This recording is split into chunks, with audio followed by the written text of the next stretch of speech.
வணக்கம். நான் உங்கள் நிசாந்தன் சார். நாங்கள் பார்க்க இருக்க வினாத்தாள் 2024 ஆண்டு உதவிக்கருத்தரங்கு வினாத்தாள் இந்த பகுதி 2இல் 5வது வினாவாக வந்த திருகோண கணிதம் தொடர்பான வினாவை தெளிவாக விளக்கமாக பார்க்க இருக்கிறோம். நீங்கள் இன்னும் இந்த குறித்த வினாவை செய்து பார்க்கலன்னா கீழே டிஸ்கிரிப்ஷன் பகுதியில் லிங்க் இருக்க பிள்ளையை லிங்கை பயன்படுத்தி வினாத்தால் தரவிறக்கம் செய்து பார்த்துட்டு வீடியோக்குள்ளே வாங்கோ. புள்ளியிடக்கூடிய வகையில் தான் கூடுதலான வினாக்கள் திருத்திறக்க இருக்கிறோம். இந்த கூடுதலான வினாக்கள் வந்து புள்ளியிடக்கூடிய வகையிலே தான் இருக்கும். கேத்திர கணித வினாக்களுக்கு மட்டும்தான் புள்ளியிடக்கூடியதாக இருக்காது என்ற கேத்திர கணித வினாக்கள் ஒவ்வொரு வழியில் செய்யலாம் அப்படின்றதால புள்ளியிடையிலாத நான் தெளிவான விளக்கம் வந்து வீடியோவில் இருக்கும். நீங்கள் பார்க்குறதுக்கு முன்னுக்கு செய்து பார்க்கக்கூடியதாக இருந்தால் செய்து பார்த்துட்டு வாங்கோ. அதில் தான் ஒரு மிகப்பெரிய கற்றல் நடக்கும். நீங்கள் செய்து பார்த்துட்டு வரும்போது உங்களுக்கு ஏற்படுற சின்ன சின்ன சந்தேகங்களை சார் எப்படி செஞ்சுருக்கிறார், என்னோட கற்கின்ற மாணவர்கள் கேட்ட டவுட்டுக்கு சார் எப்படி விளங்கப்படுத்தியிருக்கிறார் அப்படின்றத நீங்கள் வந்து பார்க்கும்போது உங்களுக்கு ஒரு தெளிவான புரிதலோடு இதை கேட்கக்கூடியதாக இருக்கும். இந்த வீடியோ வந்து எனது சூம் மூலமான கணித வகுப்பு இந்த ரெக்கார்டிங். நீங்களோ இல்லை உங்களோட தம்பி தங்கிகளோ சூம் மூலமான கணித வகுப்புகளுக்கு இணைந்து கொள்கிறேன்டா தாராளமாக இணைந்து கொள்ளலாம். ஒவ்வொரு பாடப்பரப்பும் தெளிவாகவும் விளக்கமாகவும் கற்பிக்கப்படும். இது வந்து பேப்பர் கிளாஸ் இந்த ரெக்கார்டிங். பேப்பர் கிளாஸ் வழக்கம் போலவே கொஞ்சம் கூடுதலாக வேகமாக நான் கூடுதலான சந்தர்ப்பத்தில் கதைக்கிற மாதிரி இருக்கும். இதுவே வந்து சிலபஸ் கிளாஸாக இருந்தால் கூடுதலான சந்தர்ப்பத்தில் பிள்ளைகளிலேருந்து தான் நாங்கள் கற்றுக்கொண்டு அந்த விடயத்திலேருந்து தான் நாங்கள் அடுத்தடுத்த கட்டங்களாக நகர்வோம். உங்களுக்கு ஏற்படுற சின்ன சின்ன சந்தேகங்களாக இருந்தால் அதை வாட்ஸ்அப்லேயே கேட்கலாம். கட்டாயம் வகுப்பில் தான் கேட்கணும் இல்லை, வாட்ஸ்அப்லேயே கேட்கலாம். வாட்ஸ்அப்பில் நாங்கள் கேட்கும்போதே உங்களை அதை தெளிவுபடுத்தக்கூடியதாக இருக்கும். ஒருவேளை பெரிய சந்தேகம் அது கட்டாயம் வகுப்பில் தான் கலந்துரையாடணும் அப்படின்ற சந்தர்ப்பத்தில் வந்து வகுப்பில் வந்து கலந்துரையாடக்கூடியதாக இருக்கும். என்னுடைய பல மாணவர்கள் என்னுடைய வகுப்புகளில் இணைந்து கொள்வதன் மூலம் பயணம் பெற்றிருக்கிறார்கள். சில மாணவர்களுக்கு இந்த வகுப்பு வந்து சூம் மூலமான கணித வகுப்பு வந்து செட் ஆகலை. நேரடியாக கற்றல் அனுபவத்தை விட சூம் மூலமான வகுப்பு வந்து கொஞ்சம் வித்தியாசமானது தான். அதில் வந்து நன்மையும் இருக்குது, தீமையும் இருக்குது. நன்மை என்னென்னா எந்த நேரத்துலையும் நாங்கள் டவுட்டை கேட்கக்கூடியதாகவும் இருக்கும். அதே நேரம் நாங்கள் வந்து வீட்டில் எங்கள் இந்த வசதிக்கேற்ற போல் இருந்து கொண்டு வழிகிட்டு கஷ்டப்பட்டு அங்கே இங்கே போகாமல் வீட்டில் வசதிக்கேற்ற போல் இருந்து கொண்டு நாங்கள் கற்றுக்கொள்ளக்கூடிய சூழலும் இருக்கும். ரெக்கார்டிங்களும் இருக்கிறதால அதில் ஏற்படுற சந்தேகங்களையும் வந்து என்னோட கேட்கக்கூடியதாக இருக்கும். ஆனால் நேரடி வகுப்புலேயும் சில பிரயோசனம் இருக்குது. நேரடி ஆசிரியர்கிட்ட கண்காணிப்பு இருக்கும். அதே நேரம் பல நன்மைகள் இருந்தாலும் சூம் வகுப்பும் அதுக்கு இணையானது தான். நீங்கள் சூம் வகுப்பில் நீங்கள் இணைந்து கொண்டு பாருங்க, கட்டாயம் பிரயோசனமாக இருக்கும். இதன் மூலம் மட்டும்தான் எனக்கு ஒரு வருமானம் கிடைக்கும். வருமானம் இல்லாமல் எந்த ஒரு சேவையும் தொடர்ச்சியாக செய்யலாது அப்படின்றதும் உண்மை. கடைசி நாங்கள் சார் ஓயிலுக்கிட்ட வந்துட்டு நீங்கள் என்ன செய்ய போகிறோம்னா, நீங்கள் உங்களோட தம்பி தங்கைகள் யாராவது இருந்தால் நீங்கள் அவர்களை வந்து இணைத்து பாருங்க. வகுப்பு பிரயோசனம் இருந்தால் தொடர்ந்து போகட்டும், பிரயோசனம் இல்லைன்னா சொல்லிட்டு விலகட்டும். அது ஒரு பிரச்சனையும் இல்லை. ஒரு மாத காசு சேருக்கு கற்றல ஒரு பிரச்சனையும் இருக்காதுன்னு நினைக்கிறேன். உங்களுக்கு வகுப்புகள் தொடர்பான விவரம் வேணுமெண்டா என்னிட்ட தொடர்பு கொண்டும் பெற்றுக்கொள்ளக்கூடியதாக இருக்கும். சரி, வாங்கோ கேள்விக்குள்ளே போவோம். 5வது கேள்வி வந்து திருகோண கணிதம் தொடர்பான கேள்வி. நான் அடிக்கடி சொல்கிற ஒரு விடயம்தான். நீங்கள் உங்களுக்கு இலகுவான கேள்விகளை நீங்கள் செட் பண்ணி எடுத்த பிறகு இனிமே ஒரு கேள்வி செய்யணும் அப்படி என்னும்போது கூடுதலாக அந்த இலகுக்குள்ளே சில பிள்ளைகள் திருகோண கணிதத்தை எடுத்துக்கொள்ளாது. ஒரு 6 கேள்வி 7 கேள்வி எனக்கு இலகுண்டு செகண்ட் பார்ட்டில் கொஞ்சம் கேள்வி வச்சுருப்பீங்க. அதுக்கு பிறகு ஏதாவது ஒரு கேள்வி செய்யணும், அது கொஞ்சமாவது இலகுவாக இருக்கணும்ன்ட்டு நீங்கள் என்ன எதிர்பார்த்தீங்கன்னா இந்த திருகோண கணித கேள்வி எடுங்கோ. அது உண்மையாகவே இலகுவாக இருக்கும். உங்களுக்கு இது கஷ்டம்னு தோன்றதுக்கு ஒரு ரீசன், நாங்கள் தரம் 10 படிக்கும்போது அளவிடை படம் அப்படி என்று படிச்சிருப்போம். ஸோ அது கொஞ்சம் கஷ்டம்தானே. ஏண்டா அளவடை படம் வரையணுமெண்டா எடுத்தோன்னு அளவடை படம் வரையில் அது பெரும்படி படம் கீறணும், அதுக்கு பிறகு உண்மை நீளங்களுக்குரிய படத்தின் நீளம் காணணும், அதுக்கு பிறகு அளவுடை காணணும், அதுக்கு பிறகு தான் அளவுடை படம் வரைவோம். அந்த அளவுடை படத்தில் கூட வடக்கு குறிக்கோணம், கீழே அளவுடை குறிக்கோணம், குறித்த அளவுடை படத்தை பயன்படுத்தி கீறின அளவுடை படத்தை பயன்படுத்தி திரும்ப அடிமட்டத்தை இல்லை நேரடியாக பாமானியை பயன்படுத்தி உண்மை நீளங்கள் இல்லை ஏற்ற கோணம் இறக்க கோணம் இல்லை திசைகோளை வந்து நாங்கள் காண வேண்டியிருக்கோம். அது பெரிய ப்ரொசீஜர். ஆனால் 10 மார்க்ஸுக்குரிய கேள்வி தான். பெரிய ப்ரொசீஜர், நேரத்தை கூடுதலாக எடுக்கும். அதனாலே அந்த அளவிடை படம் என்று வரும்போது கொஞ்சம் கடினம் தான், இல்லையண்டு இல்லை. ஆனால் அதே கேள்வி திருகோண கணிதம் என்று வரும்போது இந்த திருகோண கணித கேள்வியை நாங்கள் செய்கிறது போது எங்களுக்கு திருகோண கணித கேள்வி என்றது பரும்படி படத்திலேயே செஞ்சிடலாம். இதுக்கு அளவுடை படம் எல்லாம் தேவையில்லை.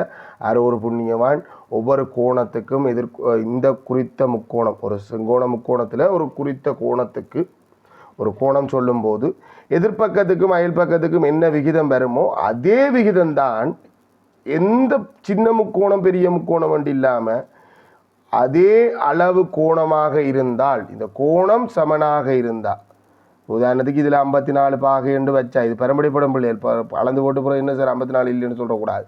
இது 54 பாகையாக இருந்தால் 54 பாகை இருக்கிற இன்னும் ஒரு செங்கோண முக்கோணத்தில் இந்த எதிர்ப்பக்கத்தையும் செம்பக்கத்தையும் வகுத்தா, எதிர்ப்பக்கத்தை செம்பக்கத்தால் வகுத்தா என்ன விட வருமோ அதே விட தான் சின்ன செங்கோண முக்கோணத்திலையும் வரும். இதே மாதிரி தான் எதிர்ப்பக்கம் செம்பக்கம் மாதிரி மொத்தமாக 6 விகிதம் இருக்குது. அதில் நாங்கள் 3 விகிதம் மட்டும் தான் பயன்படுத்துகிறோம். நாங்கள் பயன்படுத்துகிற விகிதம் சைன் விகிதம், கொஸ் விகிதம், டேன் விகிதம் என்று 3 விகிதம். ஏதோ ஒரு கோணம் சார்பாக இங்கே 54 பாகைன்னா 54 போடுவோம். இல்லைன்னா நாங்கள் பொதுவாக கோணத்துக்காக ஒரு அட்சரம் பயன்படுத்தினா டீட்டான்னு சொல்லுவோம். கட்டாயம் ஏதோ ஒரு கோணம் சார்பாக எதிர்ப்பக்கத்துக்கும் செம்பக்கத்துக்கும் இடையில் இருக்கிற விகிதம் சைன் விகிதம், அயல் பக்கத்துக்கும் செம்பக்கத்துக்கும் இடையில் இருக்கிற விகிதம் கொஸ் விகிதம், எதிர்ப்பக்கத்துக்கும் அயல் பக்கத்துக்கும் இடையில் இருக்கிற விகிதம் டான் விகிதம். இதை நீங்கள் பாடமாக்கி கொள்றதுக்கு நாங்கள் பல டெக்னிக்கல் வச்சுக்கோம். ஒன்றும் வேண்டாம், நேரடியாக பாடமாக்கினாலே நல்ல விஷயம். என்னை செருப்பால் அடித்தவனை செருப்பு எடுத்து அடிப்பேன். சும்மா நகைச்சுவையாக பாடமாக்கிட்டவனை அது பாடத்துக்குள்ளே வந்துடும், நமக்கு வேகமாக ஞாபகத்துக்கு வந்துடும். அதுக்காண்டி நான் சும்மா ஒரு ஜோக் மாதிரி சொல்லியிருக்கேன். அதுக்காண்டி இப்படி தான் பாடமாக்கணும் இல்லை, நீங்கள் உங்களுக்கு எந்த வழியில் பாடமாக்கலுமோ அந்த வழியில் பாடமாக்கி கொள்ளுவோம். இந்த விகிதங்கள் தெரிந்தால் தான் அந்த விகிதங்களுக்குரிய அட்டவணை இருக்குது. மடக்கு அட்டவணைக்கு பின்னால் சைன் அட்டவணை, கொஸ் அட்டவணை, டேன் அட்டவணைன்னு இருக்குது. ஸோ அந்த அட்டவணையை பயன்படுத்தி நாங்கள் வேகமாக இந்த கணக்கை செய்யலாம். ரொம்ப ரொம்ப இலகுடா, அது பெரிய கஷ்டமே இல்லை. நீங்கள் உங்களால் செய்யலும், நீங்கள் நம்பி களமிறங்கலாம். நான் செய்வேன் என்ற நம்பிக்கையோடே களமிறங்கலாம். ரெடி, நாங்களும் போவோம். 5வது கேள்வி, கிடைத்தரையில் நிறுத்தப்பட்டுள்ள நிலைக்குத்து கம்பம் ஏபியின் அடி ஏ ஆகும். அதாவது நாங்கள் ஒரு நிலைக்குத்து கம்பம் ஒன்றை நாங்கள் கிடைத்தரையில் நிறுத்தி வச்சிருக்கிறோம். வினா இலக்கம் 5. அப்போ இது என்ன விதமான படம் அப்படின்றத நீங்கள் விளங்கி கொள்ளணும். இது நிலைக்குத்து தள படம். அதாவது இங்கிட்ட 2 விதமான அளவடை படம் இருக்குது. இப்போ நாங்கள் நேரடியாக சாதாரண கண்ணுக்கு பார்க்கும்போது ஏற்ற கோணத்தில் இருக்கிற பொருள் மேலேயும் இறக்க கோணத்தில் இருக்கிற பொருள் கீழேயும் தெரிகிற அளவடை படம் வந்து நிலைக்குத்து தளம், அதாவது நேரடியாக பார்க்குறது மாதிரி இருக்கும். அடுத்தது ஒரு விதமான அளவடை படம் இருக்குது, கிடைத்தள அளவடை படம். கிடைத்தளம் வடக்கு கிழக்கு தெற்கு மேற்கு திசைகள்லாம் அங்கே இருக்கும். மேலே இருக்கிறவர் மேலே இருக்கிறார் என்ற அர்த்தம் இல்லை, வடக்கு திசையில் இருக்கிறார் என்ற மாதிரி அர்த்தம். ஸோ அது கிடைத்தள அளவடை படம். அங்கே வந்து நாங்கள் ஏற்ற கோணம் இறக்க கோணம் கதைக்கிறீர்கள். அங்கே கதைக்கிறது திசைகோள், இங்கே கதைக்கிறது ஏற்ற கோணம் இறக்க கோணம். ஸோ இங்கே கதைக்கப்பட்டதன்படி ஒரு நிலைக்குத்தான கம்பம் படத்துலேயும் தந்திருக்குது. அதே மாதிரியே நாங்களும் கருவோம். ஆனால் நிலைக்குத்தான கம்பத்தை கொஞ்சம் திரையிலேருந்து கொஞ்சம் மிஞ்சால் எடுத்துக்கிடுவோம். அப்போ தான் அது கம்பம் மாதிரி தெரியும். நிலைக்குத்தான கம்பம்ன்றது திரைக்கு எப்போவுமே செங்குத்தாக இருக்கும். அந்த நிலைக்குத்தான கம்பம் அடி நிலைக்குத்தான கம்பத்துக்கு பேர் வச்சுக்கு ஏபியாம். அந்த கம்பத்தின் அடி ஏயாம். அந்த படத்துலையும் குறிச்சிருக்கு. இந்த கம்பத்தின் அடி ஏபின்றது பேருண்டா, உச்சிக்கு பேர் பி. அப்போ என்னவாம், அடி ஏயிலிருந்து கம்பத்தின் உச்சியானது ஏயிலிருந்து அதே கிடைத்தரையில் உள்ள புள்ளி சி எனும் புள்ளிக்கு 33 மீட்டர் நீளமான கம்பியினால் தரையுடன் 54 பாகை கோணத்தில் இழுத்து கட்டப்பட்டுள்ளது. இதை வாசிக்கிறதுல ஒரு சின்ன இடர்பாட கண்டன். கம்பத்தின் உச்சியானது உச்சியானது அடியில் இருந்து என்ன சார் கம்பத்தின் உச்சி எங்கே சார்? கம்பத்தின் உச்சிக்கு பேர் பிஎல்ஓ வச்சிருக்கேன். இதை வடிவாக வாசிக்கணும்டா. கம்பத்தின் உச்சியானது ஏயிலிருந்து. ஸோ நம்ம முதல்ல இந்த தூரத்தில் ஒன்று பாடினோம். கம்பத்தின் உச்சி பியிலே இருந்து நாங்கள் ஒரு கைத்தை உண்டை இழுத்து கட்ட போகிறோம். எங்கே கட்ட போகிறோம்டா, ஏயிலிருந்து அதே கிடைத்தரையில் உள்ள புள்ளி சி எனும் புள்ளிக்கு, அது படத்துலேயும் கிடாக்கு, ஏயிலிருந்து கிடைத்தரையில் உள்ள ஒரு புள்ளி சி என்ற இடத்துக்கு நாங்கள் கம்பத்தின் உச்சியை இழுத்து கட்டுறோம். அதை வாசிக்கிறதும் கொஞ்சம் கவனம் வேணும். கம்பத்தின் உச்சி அடியிலிருந்து அதே மட்டத்தில் இருக்கிற ஒரு புள்ளி சிக்கு கம்பத்தின் உச்சியையும் அந்த சியையும் இழுத்து கட்டியிருக்காங்க. அந்த இழுத்து கட்டின கம்பியின் நீளம்தான் 34 மீட்டர். படத்தில் குறிக்கணும், கவனம். பிறகு அடியிலிருந்து சி வந்து 34 மீட்டரில் இருக்குது அப்படின்ட்டு தப்பாக புரிஞ்சு கொள்ளக்கூடாது. அந்த கம்பியின் நீளம் 34 மீட்டர். படியாக்காரங்க எனும் புள்ளியில் 34 மீட்டர் நீளமான கம்பியினால் தரையுடன் 54 பாகை கோணத்தில் இழுத்து கட்டப்பட்டுள்ளது. எது இழுத்து கட்டப்பட்டுள்ளது? கம்பி. ஸோ அந்த கம்பி தரையோடு ஆக்குற கோணம்தான் 54 பாகை. அப்போ தெளிவாக அந்த படத்தில் அதை குறிக்கணும். அப்போ தான் நாங்கள் அடுத்தடுத்த கட்டத்துக்கு கொண்டு போகலும். அங்காலேயும் அந்த படங்கீறி இருக்குது, பட் அந்த கேள்வி அதோட முடிஞ்சது போல. ஏபிசிடி ஆகியன ஒரே நேர்கோட்டில் உள்ளது. டி என்ற ஒரு புள்ளி இருக்குது. ஏசிடி ஏபிசி என்று போட்டேன்.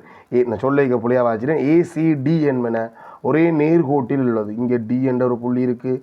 அதை வேற உச்சியிலேருந்து இழுத்து கட்டின மாதிரியோ இல்லை உச்சி டியிலேருந்து பார்த்த மாதிரியோ அது எங்களை படம் கொஞ்சம் அது டெவலப் ஆகி கொண்டு போகுது. உச்சியிலேருந்து பார்த்த மாதிரியோ அந்த படம் கிடக்கு. ஆனால் அதில் அதை பற்றி ஒரு விளக்கம் கொடுக்கல. பின்னுக்கு அந்த பின் கேள்விகளுக்கு அது தேவைப்படலாம். தரப்பட்டுள்ள ஒருவை எமது விடைத்தாளில் பிரதி செய்து தரப்பட்டுள்ள தகவல்களை அதில் குறிக்குக. ரொம்ப முக்கியம். இங்கே செங்கோணம் குறிக்கோணம். செங்கோணம் குறிச்சா தாண்டா செங்கோண முக்கோணம் இருக்கும். செங்கோண முக்கோணம் இருந்தால் தாண்டா திருகோண கணித விகிதம் வேலை செய்யும். அதனாடி செங்கோணம் கட்டாயம். ரோமிலக்கன் 2 மிக இலகுவான கேள்வி. நீங்கள் பெருசாக பயப்படுறது ஒன்றும் இல்லை. திருகோண கணித அட்டவணையை பயன்படுத்தி சில நேரம் கணிக்குகன்னு சொல்லி பைதகரஸ் தேற்றத்துக்கு ஏற்ற மாதிரியும் செட் பண்ணலாம். இல்லை இருசம பக்க முக்கோண தேற்றத்துக்கு ஏற்ற மாதிரியும் செட் பண்ணலாம். அந்த சந்தர்ப்பத்தில் இந்த திருகோண கணித அட்டவணையை பயன்படுத்தின்னு சொல்ல மாட்டாங்க. திருகோண கணித அட்டவணையை பயன்படுத்தி காண்கன்னு சொன்னால் அப்போ தான் நாங்கள் கட்டாயம் சைனோ கொஸ்ஸோ டேனோ ஏதோ ஒன்று பயன்படுத்தணும். அதில் எது பயன்படுத்தணுன்றதை நாங்கள் கண்டுபிடிக்கணும். திருகோண கணித அட்டவணையை பயன்படுத்தி கம்பத்தின் உயரத்தை, அதாவது ஏபியை கிட்டிய முதலாந்த சமதானத்துக்கு காண்க. இப்போ நான் ஏபி இந்த நீளத்தை காணும். சரி, அதுக்கு ஒரு அச்சரத்தை போட்டுருவோமே. என்றது பொருத்தமான அச்சரமாக இருக்கும். இங்கே அச்சரம் போடணும்னு இல்லை. சரி, இங்கே இந்த குறித்த எந்த முக்கோணத்தில் எனக்கு செங்கோணம் தவிர்த்து வேறு ஒரு கோணம் தெரியும். இதில் முதல் எத்தனை செங்கோண முக்கோணம் இருக்குது? திருகோண கணிதம் விகிதம் வேலை செய்யக்கூடிய செங்கோண முக்கோணம் எத்தனை இருக்குது? முதலாவது இது ஏபிசி ஒரு செங்கோண முக்கோணம்.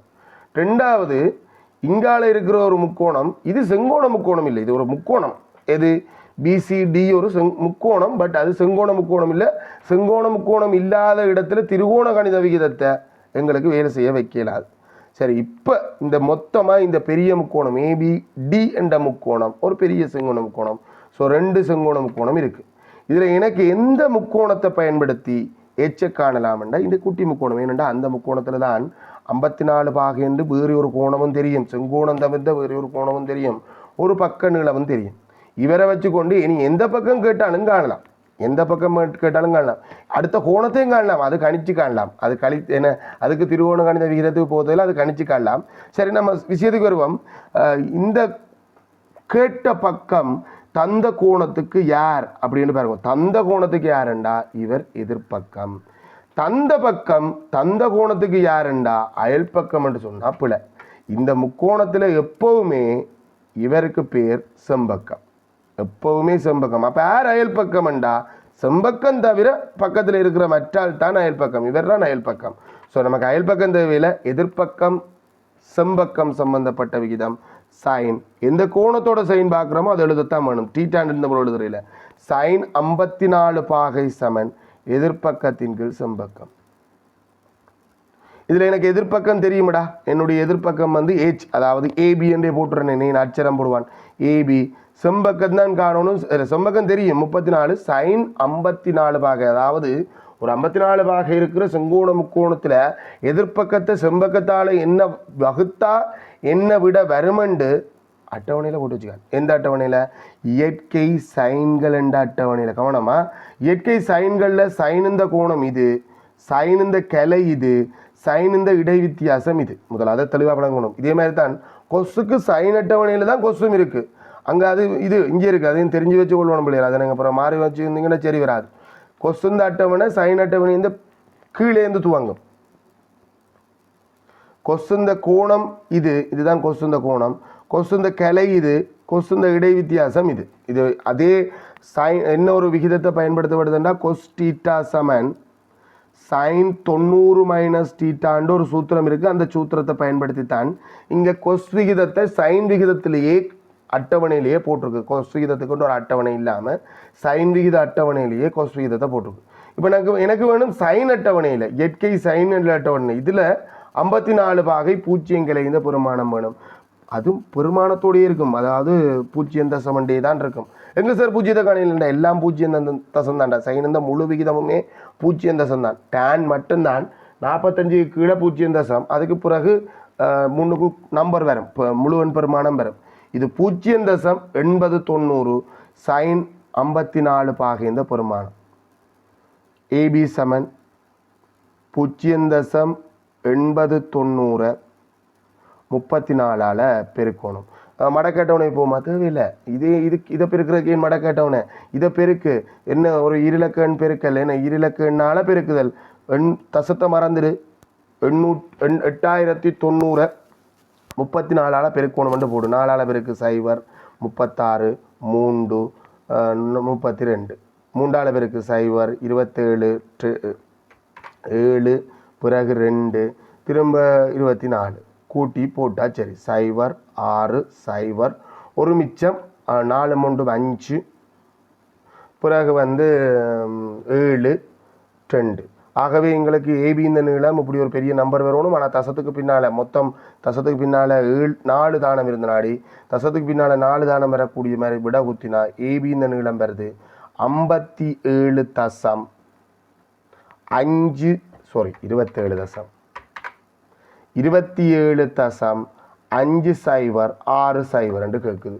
ரைட், அதுலேயே இந்த கடைசி 0 பெறுமதியற்றது, அதை நாங்கள் நீக்கிவிடலாம். அது எழுதும் போதே நீக்கிடலாம். ஆனால் கேள்வி ஏபி இந்த நீளத்தை காணுங்கோ இல்லை, ஏபி இந்த நீளத்தை கிட்டிய முதலாம் தசமதானத்தில் காணுங்க. இதை நீங்கள் வாசிக்கும் போதே இது முக்கியமான விடயம். நான் இதை சில நேரம் தவற விட்டுருவேனே அப்படின்றதுக்கு வர நீங்கள் அதை முதலே கோடு கீறி வச்சுட்டீங்கன்னா மறக்க மாட்டீங்க.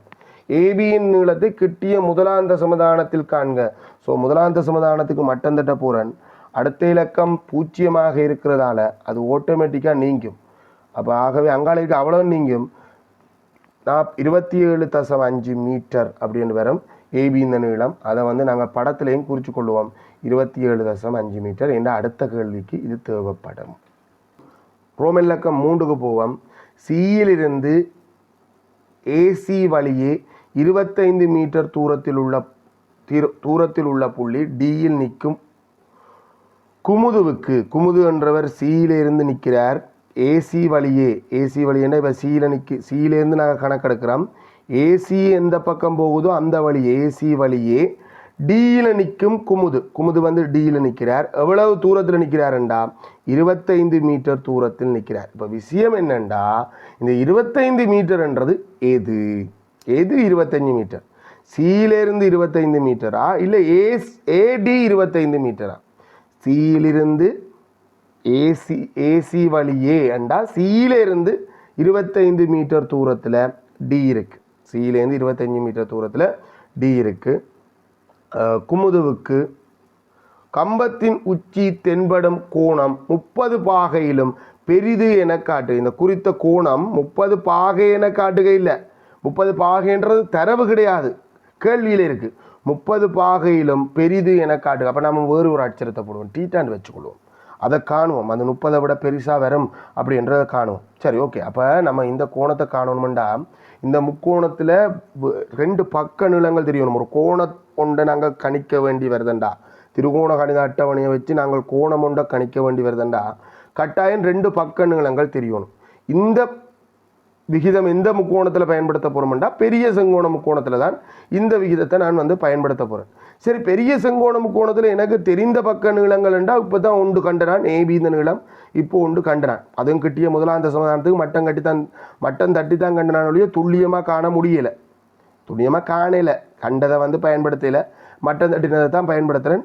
அடுத்தது எனக்கு ஏடி இந்த நீளம் தேவை.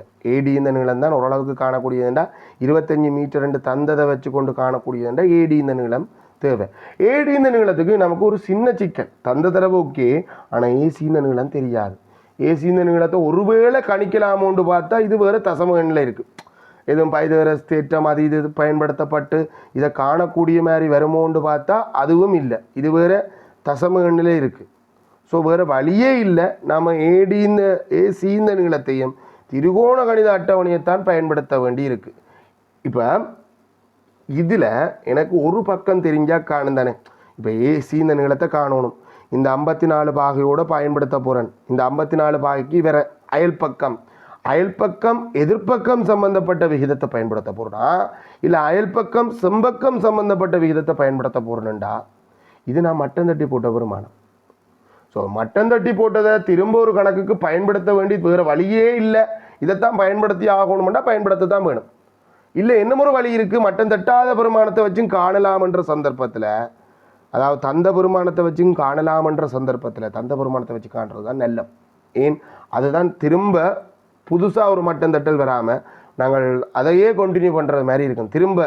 அதையே கண்டினியூ பண்ணுறது தான் போல திரும்ப மட்டம் தட்டும் போது எங்களுக்கு திரும்ப ஒரு விலகல் வந்து வராத மாதிரி நாங்கள் பார்த்து கொள்ளலாம். ஸோ எதை பயன்படுத்துவோம், என்ன விகிதம் பயன்படுத்துவோம், எதிர்ப்பக்கம் கொஸ் பயன்படுத்துறது தான் நல்லம். என்ன அயல்பக்கம் செம்பக்கம் சம்பந்தப்பட்ட விகிதத்தை பயன்படுத்துகிறான் நல்லம், கொஸ் விகிதத்தை பயன்படுத்துவோம். கூடுதலான சந்தர்ப்பத்தில் இந்த நீளத்தையும் திரும்ப கணிக்க வேண்டி வராது. ஒரு பாஸ் பேப்பர் டைப்பில் சொல்கிறேன், ஏசி இந்த நீளத்தை கிட்டிய முதலாந்த சமதானத்துக்கு இன்னதாகும் அப்படி என்று தந்த கேள்வி இருக்குது.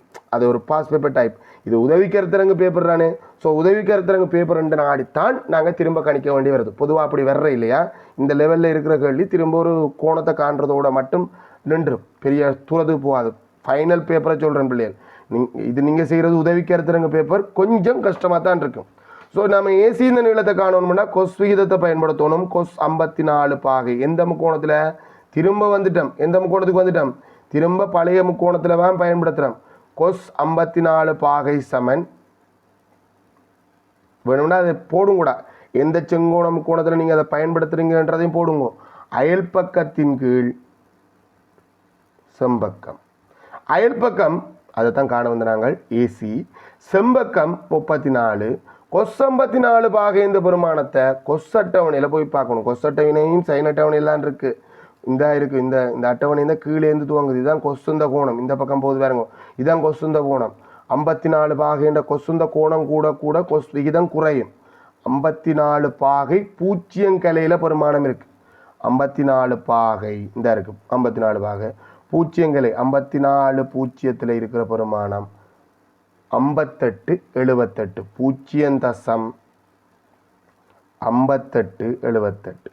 இடை வித்தியாசம் மட்டும் கொஸ் விகிதத்துக்கு கழிபடும். மற்றபடி எல்லா அட்டவணை மாதிரி தான். ஏன் கொஸ் விகிதத்துக்கு இடை வித்தியாசம் மட்டும் கழிபடும்னா கோணம் கூடினா, அதாவது கிளை கூட ஒரு கோணத்தை இந்த பெருமானத்தை கூட்டுது. ஸோ அப்படி கூட்டும்போது விகிதம் குறையும் என்ற நாடு இடை வித்தியாசம் மட்டும் கழிபடும். ஸோ இப்போ நாங்கள் பெருக்கணும். ஏசி சமன் குறுக்கு பெருக்கம் தாண்டா.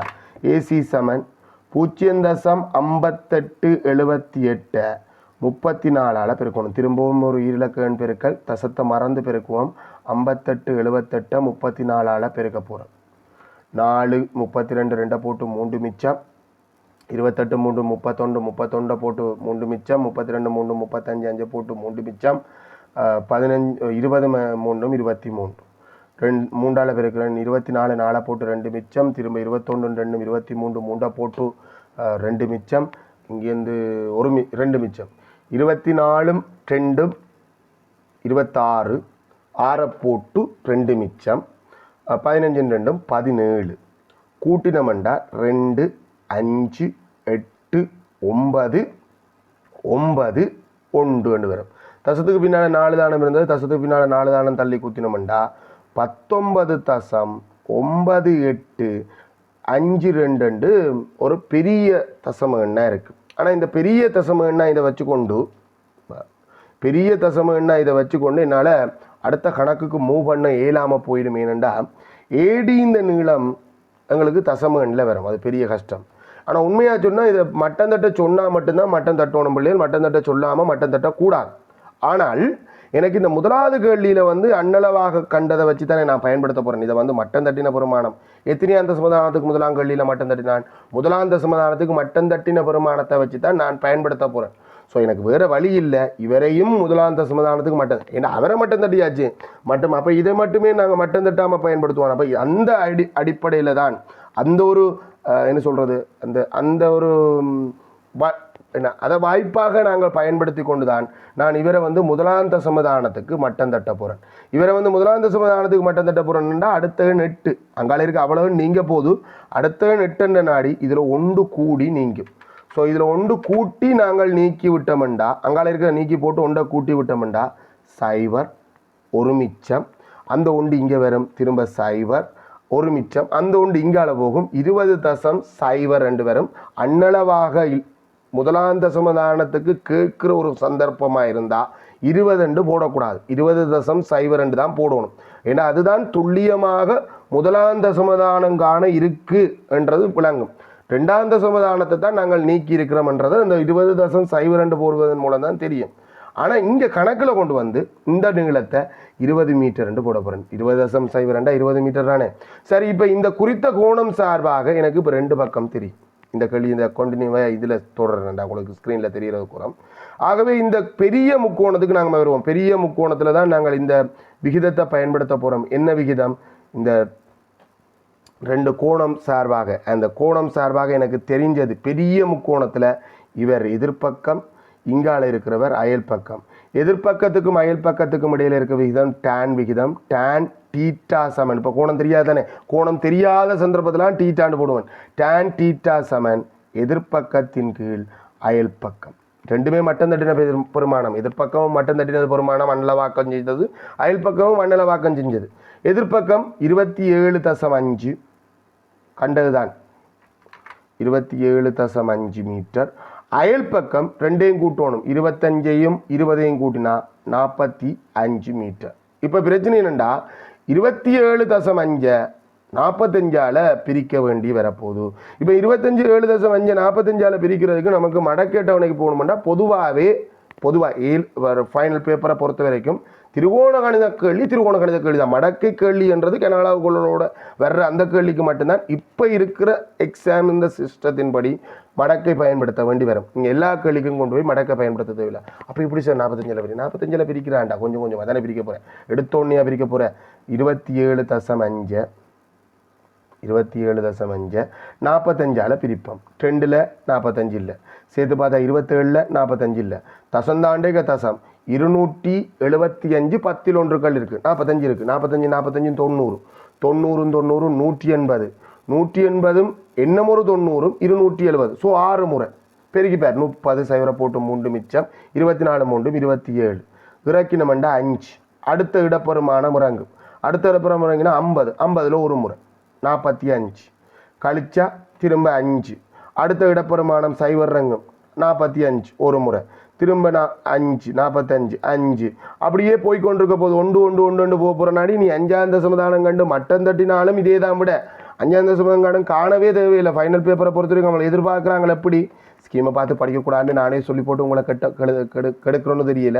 உண்மையாக நீங்கள் 5ஆம் தசமதானம் கண்டு தான் மட்டம் தட்டணும். ஆனால் 5ஆம் தசமதானம் 1 தான் வரப்போகுது, மட்டம் தட்டினாலும் இது தான் வரப்போகுது. டான் டீட்டா வந்த விகிதம் 0.611 போகுது. சரி, இப்போ நாங்கள் டீட்டாவை காணணும்னா டேன் இன்வர்ஸ் என்று சொல்கிறது. டேன் இந்த எதிராக பார்க்க போகிறோம். டேன் இன்வர்ஸ் என்று பார்க்குறோம். நாங்கள் டேன் இன்வர்ஸ் என்று சொல்ல போகிறது இல்லை, உங்களுக்கு தெளிவாக விளங்கக்கூடிய மாதிரி. இந்த டேன் இன்வர்ஸ்ன்றது என்னென்றே தெரியாத பிள்ளைக்கு கூட இது விளங்கும். அதாவது என்ன செய்ய போகிறோம்னா, டேன் டீட்டா வந்து விகிதம் தாண்டா இது.